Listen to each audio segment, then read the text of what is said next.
People always think we're attacking NASA, and we're actually NASA enthusiasts when it comes right down to it, right? We're space enthusiasts. We want accountability. We want disclosure. We want to see what's actually there, and we will accept the limitation. We'll support the limitations on what's capable of doing. We don't need to keep researching in and find out, oh, all we're looking at is CGI. If you can't do it, say so.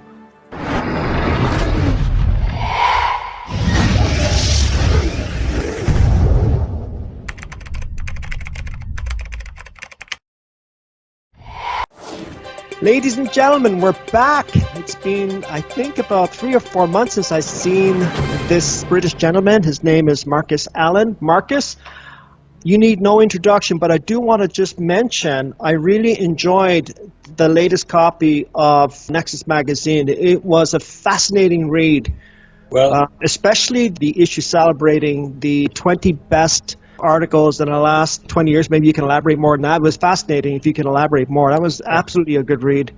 It was basically to celebrate the 200th edition of Nexus magazine. Now, Nexus is a bi-monthly, comes out every 2 months, and it started back in the autumn of 1986.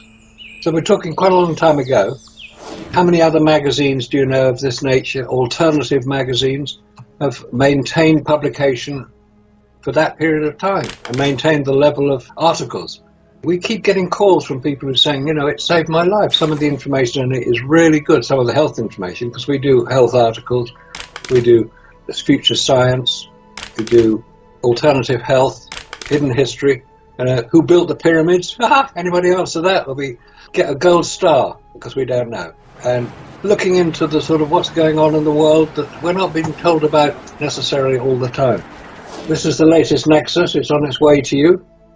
It's got articles here about the impact of electricity on living organisms. Well, that's useful. A subject which many people probably don't know very much about is the Richat structure. How many people can say where it is even, let alone what it is? The Richat structure, a geological formation, but it's actually in Mauritania, in West Africa. From a photograph from space, it looks like the description of Atlantis, 3 concentric circles. I'm not saying it is Atlantis because nobody knows. There's a lot of interest now because people are able to examine it from all different sort of angles and look at it in relation to the description given in Plato, where he was talking about it. Very, very few people have even actually been to the Richat structure. It's so isolated in the Western Sahara. There's no reason to go. Well, there is a reason to go now. Anyway, that's current issue of Nexus. It'll be out in North America in February, March, April in North America. Marcus, there's some interesting developments, shall we say, since the last time you and I have talked. Yeah. I want to give a little bit of background to this subject we're going to talk about. For those of you out there, I know some of the regular viewers on my channel and Robert's channel and, of course, Neil Peel's channel will know who I'm talking about. But for those of you who don't, there's an Apollo moon mission proponent. His name is Steve Mumbling. He's a chap from Australia.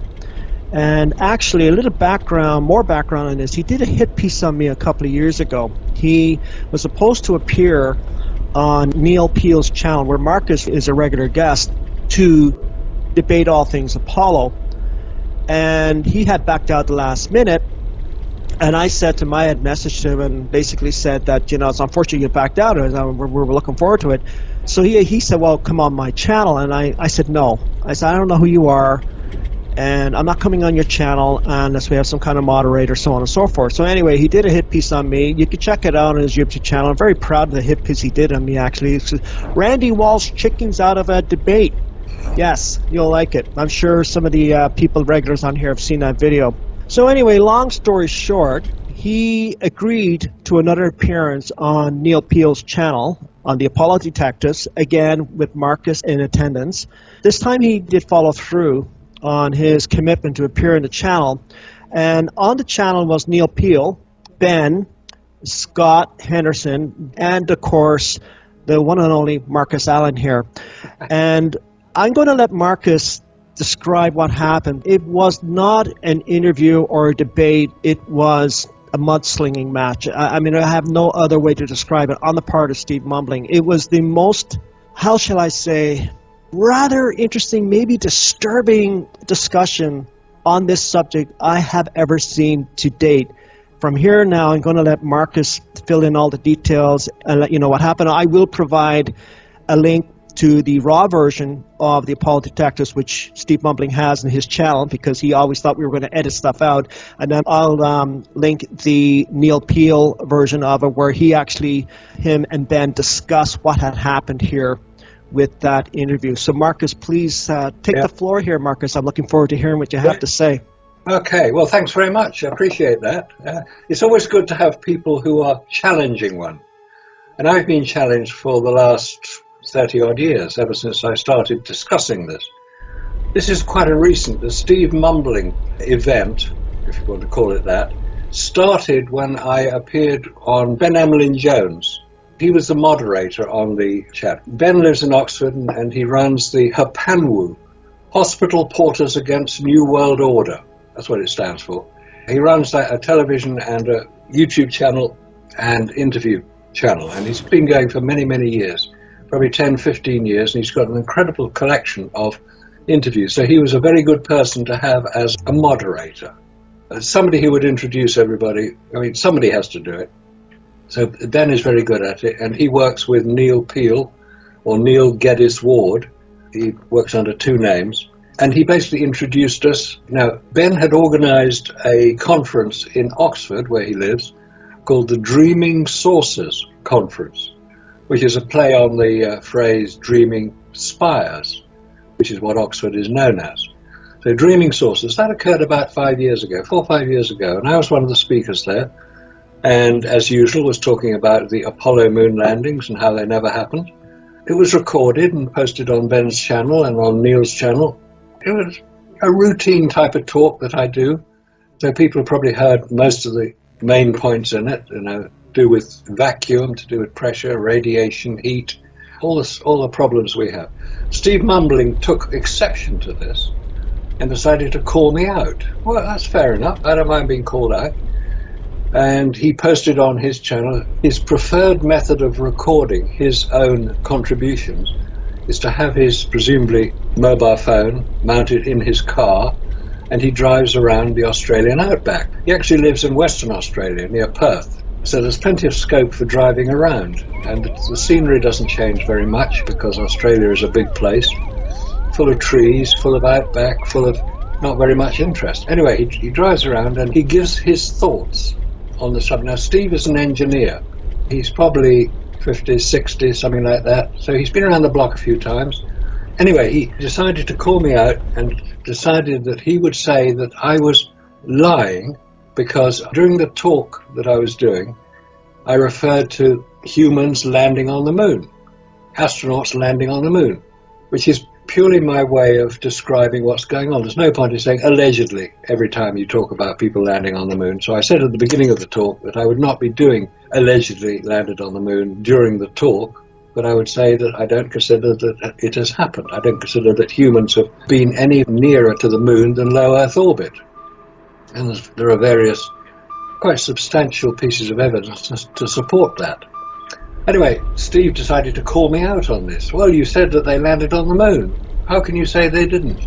You're a two-faced, snake-tongued idiot who doesn't know what he's talking about. That's the sort of normal response. I didn't respond to it, but Ben Emlyn Jones did, and he took it apart because Ben obviously knew what I was talking about. He'd been at the conference, the Dreaming Saucers conference, and he knows where I'm coming from as regards the Apollo mission. Ben has got much more patience than I have, and he was prepared to sit down and discuss it for an hour or so. Those films are up on his site, so nothing is hidden about this. Anyway, Steve was fairly persistent, and he basically had a go at everybody around who has the temerity to say that Apollo didn't happen. So we invited him to discuss it with us on Neil's channel, Neil Geddes-Ward, his Apollo Detectives segment. Now, what I didn't know at the time, I might explain a little bit about his reticence to appear, was that he'd never ever used Skype. When we eventually did the interview, he actually said, "This is the first time I've ever used Skype. How do you get the chat up? How do you record anything?" So obviously he wasn't familiar with the technology behind Skype. And rather than admit that and say, can you help? Can you give me a hand? How do I record it? How do I share screen? How do I open the chat? It was down to all of us to try to educate him as we went along as to how to use Skype. And he eventually got the hang of it in the end, I suppose, because he was still there 2 hours later. I've experienced a few of these people who challenge me, or challenge anybody who says that Apollo wasn't real. And they have a particular way of going about their business, which is they will attack anybody who has the temerity to even hint at the fact that Apollo might be fake and fiction. So they will attack the individual doing it, usually using personal insults. Oh, you're such an idiot, you don't understand what you're talking about. You can't even answer this question properly. One has trouble working out what the question actually was. And then when you can't sort of come to any conclusion or any agreement with them as to where they stand and where somebody like me or Ben or Neil or yourself or Scott, where they stand, they're not prepared to even discuss it. So basically, that sort of discussion really goes nowhere. I mean, I'm quite prepared to do it, and I've done it with, I think it's 3 or 4 people now. Blue Earth Thing being one of them, who is a chap who lives in, I think it's Alabama or somewhere like that, Central America anyway. Actually, yeah, I remember that. I was on that particular chat with Blue Earth Thing. Last I heard, he was building an observatory in his back garden. Maybe he's just occupied by doing that. I don't know. One thing I'll say about Blue Earth Thing is much and all as we disagreed, and it was still a much better and more constructive discussion than what you had with Steve Mumbling. Yeah, Blue Earth Thing wasn't insulting. He didn't use any language. He was civilized. I'll give him credit for that. Yes, he was. It was actually quite a productive talk. He was willing to go along with some of the things. I explained a few things where I was coming from, yes, where he was coming from. So we knew roughly how far we could push each other. Exactly, yeah. Which is fine. That's the way it should be. And that's what I was hoping would happen with Steve Mumbling, but quite the opposite happening. And just before you continue, I encourage everybody to watch, number one, the raw video, which you'll find on Steve Mumbling's channel, and the version that Neil Peel put out. Watch both of them. There's nothing to hide here. It's everything Marcus has been describing so far. Go ahead, Marcus. Yeah, obviously, Steve was concerned that we would record what was being said and then edit it to our advantage. This is a reasonable assumption to make. So we guaranteed that he would receive the raw footage of the recording, which is what happens on Skype anyway. So I started the recording right at the beginning, and as soon as you record something on Skype, every person taking part receives a copy of that recording automatically. It's basically the way Skype works. So there was no way that we were going to be able to hide anything, not that we would want to hide anything, because we've got nothing to hide. Regrettably, it appears that Steve Mumbling might have had something to hide, because he was talking to Scott originally, and he asked him a question which I couldn't answer. It was to do with the transmission, space parcel loss, something like that. He was talking to Scott about communications during the Apollo era from the moon. To describe what he was talking about, Scott had used the inverse square law. Steve asked, I thought was a very reasonable question, and I thought, okay, this looks like it's probably going to be a good debate. And it wasn't too long after that as Scott was explaining himself and explaining how he had arrived at his conclusion, Steve Mumbling kept interrupting him, and at one point, Steve called him a cretin. It was over at that point. As far as I'm concerned, the whole thing was over at that point. That's how it continued for the next 2 hours, was name-calling. I remember at one point he said that he's smarter, he's more intelligent than all of you put together. It was almost a little bit like the Buzz Aldrin and Bart Sabrile syndrome, if I could put it that way. I mean, why the violence? I mean, this is something that I've noticed. There's a lot of violence and a lot of threats and a lot of abuse that comes our way, which is why I block people and is why others block people too, because if you want to come on my channel or anyone else's channel for that matter, then you're perfectly within your rights to disagree with me. I have people on my channel right now that disagree with me and you want to argue. As long as they keep it civilized, they're welcome to be on there. But one thing, Marcus, before you continue, for all the Apollo proponents out there, I want to direct your attention to this fact. All of you complain about me, about Marcus, about Neil Peel, or Ben Emlyn Jones censoring your comments or censoring or potentially censoring anybody who comes on to debate us about the Apollo missions, but you don't seem to have a problem with all the other platforms censoring people like us. And we've always been civilized. You don't have a problem with Google or YouTube censoring people. You don't have a problem with Facebook. You don't have a problem with Twitter censoring people, which has now come out. But you seem to have a problem when you accuse us of doing it. You seem to have a problem with that. So I ask you to drop your hypocrisy and look at the reality. We've got the Steve Mumbling episode. That's probably part 4 of the Trying to Take Us Down episodes. Blue Earth thing was probably one of the first. That was 3 or 4 years ago. Those talks are still up on Robert Williams' channel, also called rather confusingly Apollo Detectives. So if you go onto YouTube, put in Apollo Detectives into the search bar on YouTube, not on Google, on YouTube, you'll find it. But there's about 500 films that Robert Williams has posted about our discussions. I mean, they involve all of us discussing it, and he illustrates them very well because they can follow it much more clearly. There are other people on there as well, Raza Vihari in China. Robert's just posted a discussion I had with Bart Sabrell, looking at some of the more recent developments in the deathbed confession, Gene Akers. Peter Bassett took exception to this, and that we should be censored and we should be admonished by the official regulatory body in the UK for conducting an interview in this way. And we were all actually jaw-dropped, flabbergasted. What is he talking about? Nobody has ever given me advance notice of the questions they were going to ask. Well, remember, Marcus, when you and I and Bart Sabrell appeared on the HBO interview? Yeah. They flew a camera team up here to do the interview with me, and the same with Bart Sabrell, and they interviewed you online. And never once did either of us get an advanced copy of the questions they were going to ask. That's standard procedure. You do not have a right as the interviewee to demand what they're going to ask. You don't have that right. No, of course it's standard procedure. They have a right to ask you any question they want at any time on a live recording. When you get somebody complaining that they were not given advance notice so they could research the question, this is somebody who's supposed to know about it. I'm talking about Peter Bassett here. Yeah. He was supposed to know about it.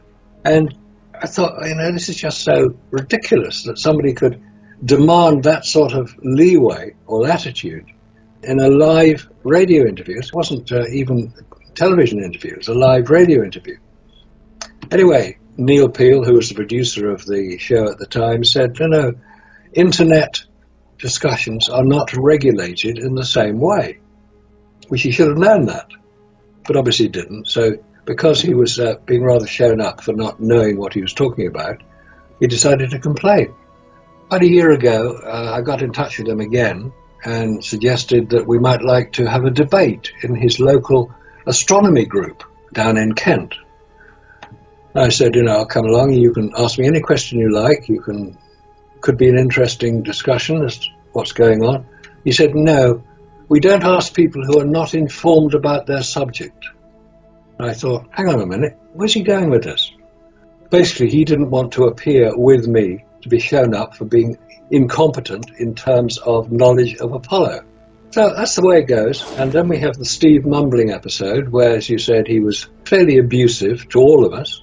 In fact, that was the first and only time I've ever nearly lost my cool. About an hour in, he was talking over Scott all the time, which is not the way you talk. If you know anything about Skype, you know that as soon as the other person starts talking, you shut up, because if two people are talking at the same time, you can't hear either of them. It's basically just standard etiquette. That's the way these things work. So I basically lost my cool and said, look, just shut up and listen to what is being said.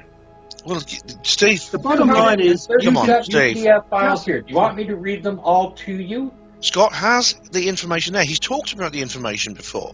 This is nonsense. Let him explain, Steve. Let him explain. Listen. Shut up and you'll learn something. You just said that. You like the sound of it. You've got no idea. It's not rocket science, this. Because by trying to drown us out, by trying to obstruct what we were saying, he was giving away his position, which was that he didn't actually know very much about where we're coming from. He only knew where we were not coming from, which is where he was coming from, which was that Apollo is real, NASA never lies, we all know what we're talking about, You don't know what you're talking about, therefore listen to us because we know what we're talking about. Because NASA wouldn't lie. That's the approach he took. I lost count the number of times during that interview process with all four of you when he kept saying his fallback position was, Google it, Google it, Google it. You can Google it yourself, Scott. Why don't you, while we're talking now, just Google the Clark Belt? One thing that Steve Mumbling that I noticed too, there's an awful lot of negativity coming from him. He just seems to push this negativity out, like you could almost feel it coming off the screen. I mean, I thought at first it was a little bit funny, but then it just got a bit much. I know some people that I know were getting very stressed listening to him. You cannot sit through that whole 2 hours. You have to take a break. That's how negative he was. One thing I noticed with him is that when he's not sure about something, he'll jump on you. He'll talk over you. When you were talking about the film and vacuum, he actually said, oh yeah, that's your strong point. But then when you tried to explain it, he jumped on you. And it was very interesting. He brought up a very good point specific to you when he said, well, NASA were using a specialized film. And my immediate question to him would have been, well, because I was thinking about this, where's that film? Good point, yeah. Why is it that every time you proponents out there, for example, Blue Earth Thing or Steve Mumbling or anyone else, every time you bring up something, we find out that it just doesn't exist. It's been destroyed along with all the numerous other so-called evidence that NASA supposedly had that backed up its claim that they went to the moon. And that was the latest one he brought up. Oh, they used a special film. Where is it? Did you document it? Do you have documentation of that? Where is that film? Yes, Steve Mumbling, I'm calling you out. Where is that special film that NASA used successfully in the vacuum of space? Now, you and Robert and Scott actually did an experiment yourselves, and I mentioned this in my second book. I was thinking about this when you were going back and forth with Steve Mumbling. You actually did an experiment. Now, Steve Mumbling accused all of you of not having the proper film that NASA used. Of course, that's nowhere to be found. But you come up with a pretty good counter-argument.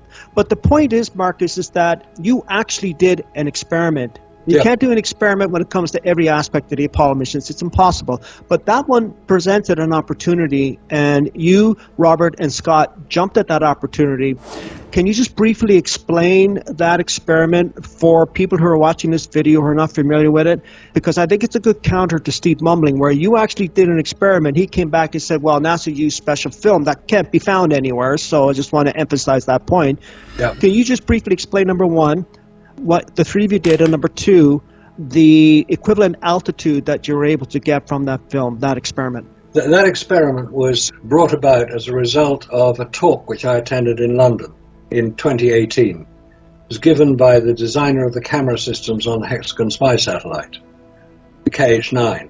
His name was Phil Pressel, lovely man, and he designed the camera system for use on a spy satellite, because don't forget, prior to that, the U-2 plane piloted by Gary Powers had been shot down over the Soviet Union, as it was then. Therefore, America, if they're going to find out what the Soviet Union were doing, had to have some other means of getting up and being able to photograph activity in the Soviet Union.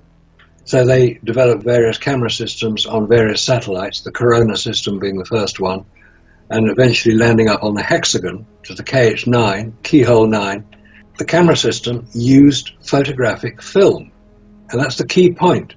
Most spy satellites today use digital cameras, not photographic film. There's a very great difference, and it's important to appreciate the difference. You could say, well, you could photograph a newspaper headline from space. Yes, you could, theoretically, because a newspaper headline, 6-inch high letters, is relatively small when you're photographing it from 200 miles up. So what the Hexagon spy satellite was designed to do was a stereo camera setup. That's what made it so special. But it used photographic film, and it carried that on board the Hexagon itself in 30-mile reels of film. I mean, a lot of film was used. Then it was photographed, and all the passageways that the film went through were tubes which were pressurized. Now, that was emphasized by Phil Pressel when he gave his talk. He showed all the diagrams. Another point to remember is that the Hexagon spy satellite was only declassified, or its workings were only declassified in 2011. I heard the talk in 2018 in London. Phil had given the talk before that in America. So I listened to this, and literally a light bulb went off in my head. I thought, hang on a minute, why do you need to pressurize photographic film?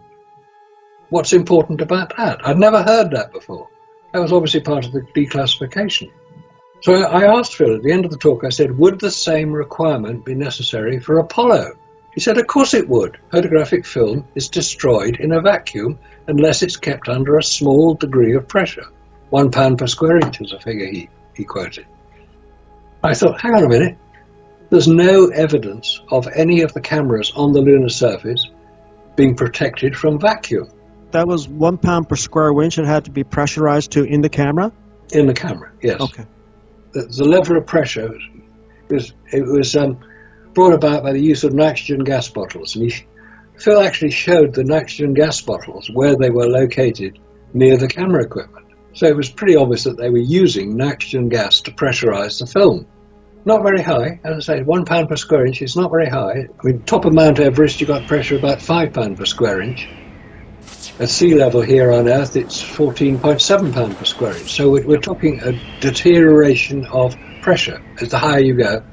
That's a pretty well-known fact. That's not a conspiracy. That's a scientific fact. Having decided that there was going to be a problem with pressure in cameras, because the Hasselblad cameras were not pressurized. If they had been, you would see it. They would be surrounded by a container of some sort. And they were not, because the Hasselblad cameras on the moon are very, very similar to the photographs shown, and a camera which I have personally handled, a replica lunar camera. And yes, there are changes in the camera. It has no viewfinder. Now, try taking a photograph without a viewfinder. You can, it's not a problem, but you can't be sure that you're getting in the camera what you want to photograph. And the longer the lens you use, and Hasselblad can use up to 500mm lenses, which have an angle of view of 4.5 degrees. Normally a wide-angle lens would have an angle of view of about 90 degrees. So it's quite easy to get things into the camera. But if you're using 500mm lenses, which they used on Apollo, you see film of them being used, they're just being swept around. I mean, they're about 1 foot long, these lenses, a bit more than 1 foot long. You have to have them on a tripod to hold the thing still enough so you don't get camera shake when you're taking the photograph. There was this idea that film is affected by a vacuum. So Robert Williams, Scott Henderson, myself, Robert and Scott live in Canada, I live in the UK. Robert went out and bought a commercial vacuum chamber to test this, because I explained to him what had happened. He said, that's a really interesting subject. Let's see if we can demonstrate that it's correct or not. So he went out and bought a commercial vacuum chamber. Now, commercial vacuum chambers are relatively low-level vacuum. They don't produce a very high level. So this particular one, and most commercial vacuum chambers, can produce torr 10 to the minus 3 of vacuum. As a result of doing that, and we published our findings, and we detailed our findings on the AULIS website, that's AULIS.com website, probably the foremost website of this whole area. A lot of people post on there, French scientists, German scientists, Russian scientists, Chinese scientists have posted on that. And AULIS takes the view that man has not walked on the lunar surface as we have been told. We did this, it's published on the AULIS website. Various people had seen it, and one person who saw it was a professor at the university in Greece who said, you're right, I hadn't considered this, but you're quite right about the vacuum. I'm a materials scientist. I know about vacuum. That's what I work with. Because there are various commercial applications for the use of a vacuum in science. He said, I'm prepared to do some experiments for you. I have a vacuum chamber that will produce torr 10 to the minus 6. And I will do it. Now, that is actually ongoing as we speak. This is February 2023. He's received some of the film that we used in the previous experiment, but he's going to be doing it at a much higher level. And one of the points he made was that when you get above torr 10 to the minus 4, then the magic happens. Basically, you don't know what's going to happen when you put material into it. He's a material scientist. He's used to putting materials of different sorts, whether it's electronics or different types of metals, into a vacuum chamber just to see what the effect is going to be. The point is that if NASA knew that a vacuum would affect photographic film, which they must have done because the Hexagon Spy satellite was launched after Apollo, so you'd think that NASA would know that there were problems with photographic film. If they didn't know there were problems with photographic film, then either they have been very lax in their investigation, and they used a lot of different commercial companies to investigate them, and you can find all these thousands of pages of technical reports on the NASA website, and they report them. But the interesting thing is when you read them, which I've done, not all of them, because there are tens of thousands of pages, it would take a lifetime to read them all, you find that a lot of these companies, these are very highly qualified technical companies in America, who, in this particular case, are examining the effect of vacuum on photographic film. And they said it will be affected unless precautions are taken to prevent the damage by a vacuum to photographic film. What they don't then say is what happened next. Were precautions taken? We don't know. This is the point. But yes, there are a lot of investigations, and most of them find out that there are problems. I mean, the same thing with radiation, same thing with heat. These are the three major problems in space. So if you contracted with an external company, NASA are basically a contracting agent for various specialist companies. EG&G was this particular one. And they examined it and said, yes, there will be a problem, and this is what the problem is, and this is why it happens. All right, they pointed out that there are problems to NASA. There's no evidence that NASA, A, took them seriously and did anything about it, because there are no further reports saying, well, this is what we did to try to resolve that problem, and this is the result of that test to resolve it. No, that doesn't occur. That is one of the major features throughout the whole Apollo program.